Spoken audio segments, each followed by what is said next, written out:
Hello, welcome to Papa Nick's Music. I am, as always, your host, Papa Nick Lewis, and this week we are continuing my Mount Rushmore of Songwriters. If you've been playing along at home, you know my first head that went up on Mount Rushmore was Randy Newman. My second head was Billy Joel. Well, today we are putting the third head on my Mount Rushmore of Songwriters. You've seen the title of the video, you've seen the thumbnail. You know that my third head is Neil Innes. I'm a huge fan of Neil Innes. Anyway. Um, Before we get into this, let me very quickly recap in case you haven't been tuning in regularly. When I say that these are my Mount Rushmore of songwriters, I'm not necessarily saying that these are my four favorite songwriters, although they are definitely among my favorite songwriters. If I'm making my list of my top 10 favorite songwriters, chances are overwhelming that all four of these Mount Rushmore heads are going to be on that list. But they won't necessarily be 1, 2, 3, and 4. Okay? I'm not saying these are my favorites. I'm saying that these are among my favorites, but that more importantly than that, there is something about their songwriting that typifies my taste, my sense of what good songwriting is. In my Randy Newman video, I stopped short of saying that Randy Newman inspires me as a songwriter because I don't think, I dabble in songwriting. I haven't dedicated myself to it as a craft or anything like that. So I'm really uncomfortable talking about what my influences are as a writer. Today, though, Neil Innes has influenced me as a writer. So, he's not just one of my favorites. He doesn't just typify my taste. I actually try to model myself after this guy. So, we are talking about Neil Innes. And as always, I'm not talking about the entire discography. I'm going to use a single album, to be my example as I walk through this. And the album I'm going to use, it's hard to tell from this because this was a twofer, but it's that album, this album, Taking Off, from 1977 is my example album as I go through this. As with all of these Mount Rushmore heads, though, pick an album. They didn't release any bad ones. So, before we get into why he is the third head on my Mount Rushmore of songwriters, though, I have to talk about the subjectivity notice. We firmly believe here at Papa Nick's Music that there is no such thing as objectively good or objectively bad art. There is only art that we like and art that we do not. And as long as we keep that in mind, this is a wonderful conversation. It's interesting, it's entertaining, I think, it's informative. It's our chance to see the world from somebody else's perspective, and I would argue that is always a good thing. But the conversation goes right off the rails real quick as soon as somebody in that conversation insists on being seen as objectively right or objectively wrong. So I'm not making objective claims here, and I would appreciate it if you decide to leave a comment, which I very strongly encourage you to do because I always love hearing from you. But if you do leave that comment, if you can avoid using objective framework, the conversation's going to go a lot better. Cool? Cool. Okay. So why is Neil Innes my third head on my Mount Rushmore of songwriters? Well, first of all, the man had range.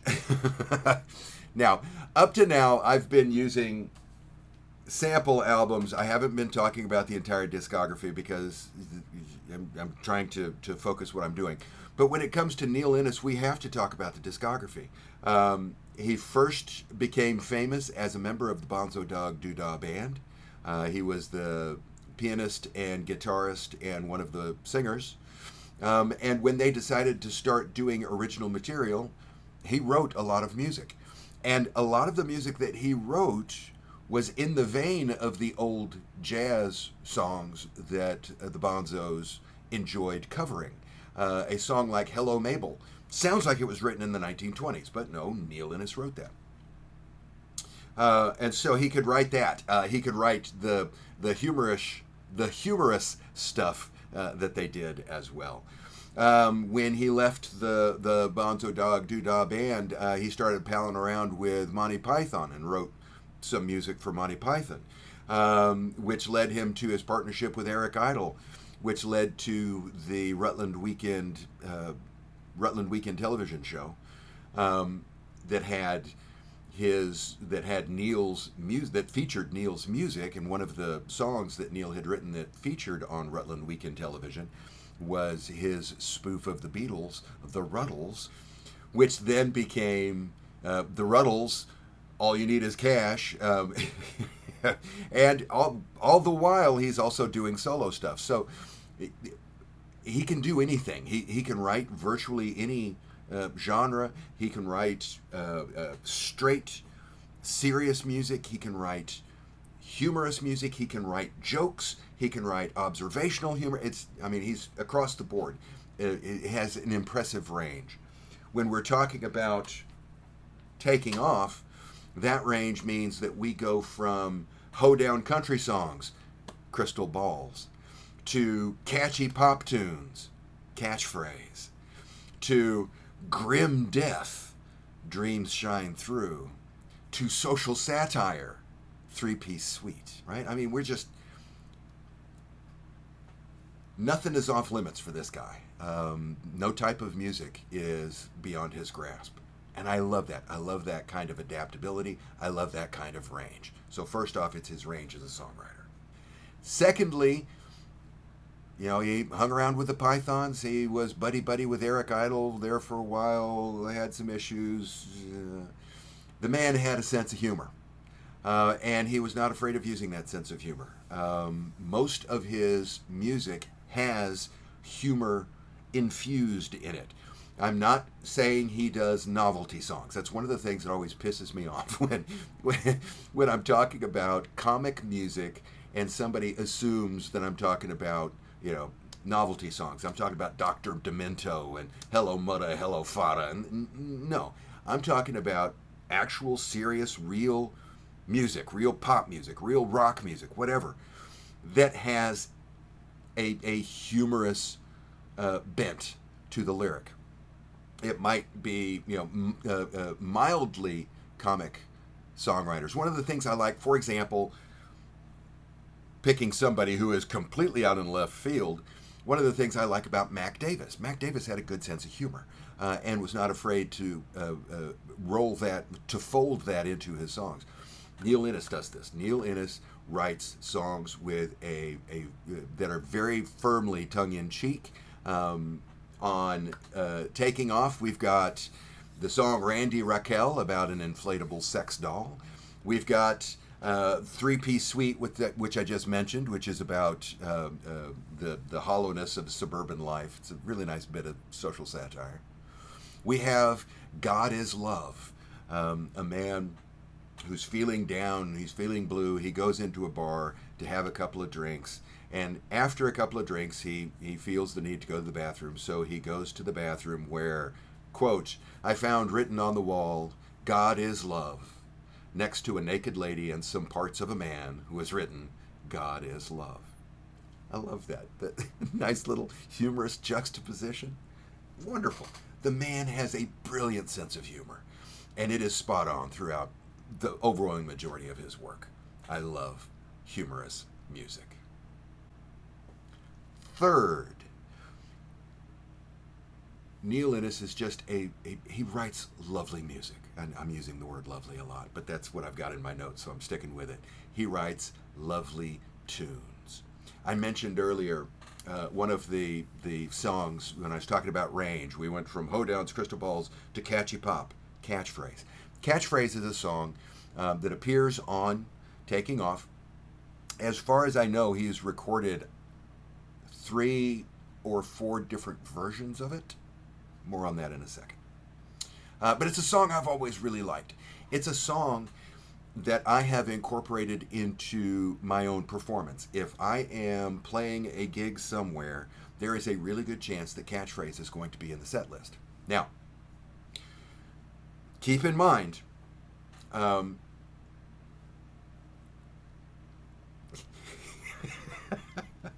sounds grandiose when I say when I'm playing a gig.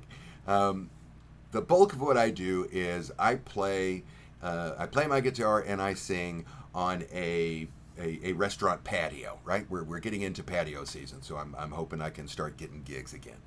I'm sitting in the corner and I'm playing songs and I'm singing songs and I am providing ambiance for the people as they are enjoying their enchilada plates, right? I have no illusions about this. Nobody in this restaurant, unless they know me personally and knew that I was playing and decided to come in and visit, which does occasionally happen. But for the most part, the overwhelming majority of the people in this restaurant have never heard of me, have no idea, had no idea that I would be there. I'm part of the furniture, right? We got a bartender, we've got some servers, and we got a guy playing music in the corner, right? I am not changing anybody's life by playing this music, and I'm aware of that. I have no delusions of being a one discovery away from being a billion stream recording artist. No. I do this because I enjoy doing it. I enjoy playing. I enjoy singing, and I enjoy having an opportunity to do that in public. And it doesn't hurt that I make a little money doing it, right? But I know my brief. I know my assignment. I am there to provide ambiance. But every once in a while, I will try to pierce the bubble, right?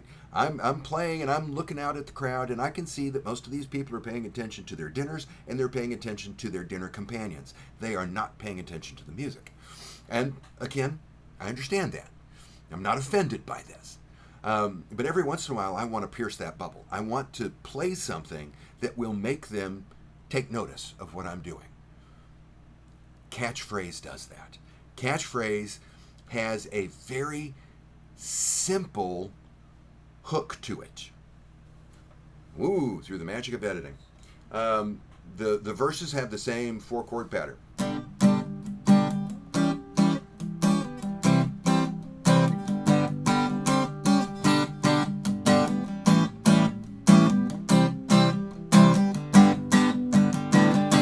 Right? Simple. Nice and simple.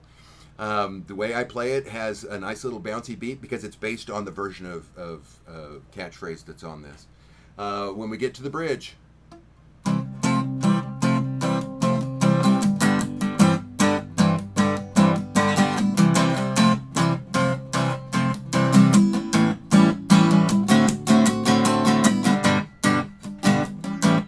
right? Simple. It's a simple song. It's got a nice bouncy rhythm to it, and it loops very easily, and it pierces the bubble every time. When I'm playing and I'm trying to see if there's any sort of reaction to what I'm doing, I start paying attention to things like, bobbing heads and fingers that are drumming on the table, and toes that are tapping. And invariably, I can have a stone-faced audience, statuary, enjoying their enchilada plates. But as soon as I break out catchphrase and start playing it, people start bobbing, people start tapping, people start, drumming with their fingers or their hands. People start paying attention.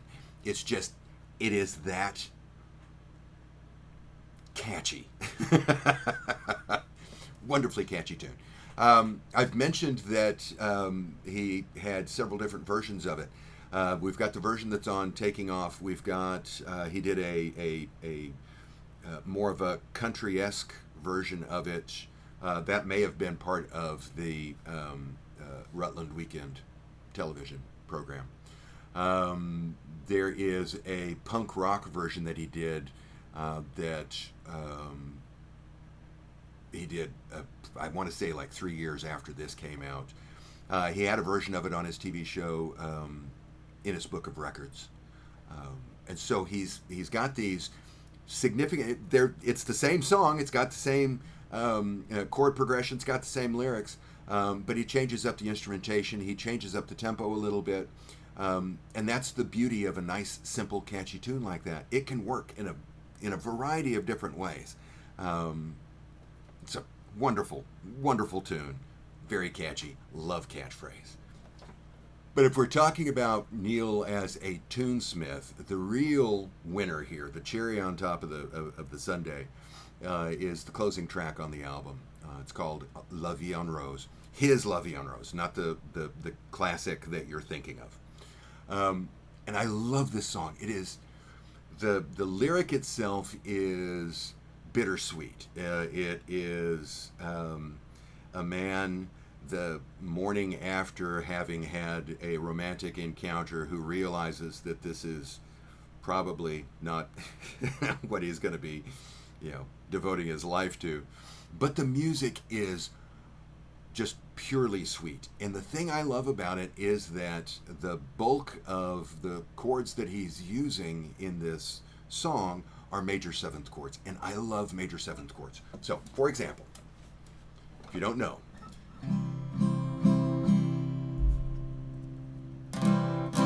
that's a C, right? That's a C chord. C major 7. It gives that little bit of wistfulness. G major 7.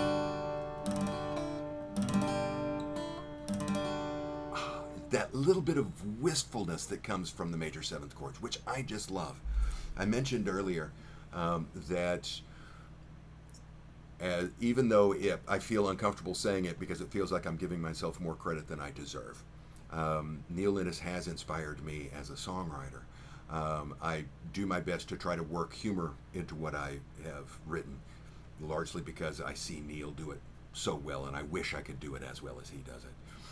But his use of those major 7th chords throughout La Vie en Rose led to me as an exercise attempting to write a song using nothing but major 7th chords. And I ended up with a song. It's called Emoji Love. It's not posted on Papa Nick's Music, although I will fix that one of these days. But it is available online. Search for Emoji Love by Papa Nick Lewis and you'll find it. It's posted under an old channel I used to have. But it's one of my favorite songs that I've written. And it's all major 7th chords, and it's inspired directly by Neil Innes.